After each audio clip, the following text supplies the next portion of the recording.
Labis na umanong nahihiya si Senator Miguel Zubiri sa makailang ulit na pagpapaliban ng first regular election sa BARMM.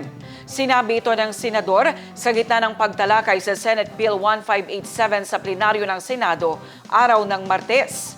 Narito ang dagdag na pahayag ni Senator Miguel Zubiri.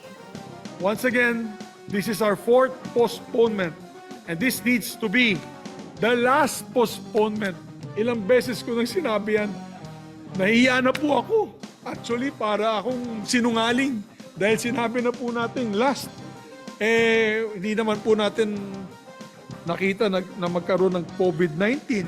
Hindi naman po natin makita po na nagkaroon po ng constitutional infirmity or rather decision of the Supreme Court na tanggalin yung sulu, meaning kailan i-reapportion pa yung 7 seats. So talagang yan ay mga stumbling blocks, ika nga, or mga harang or potholes in the road to peace.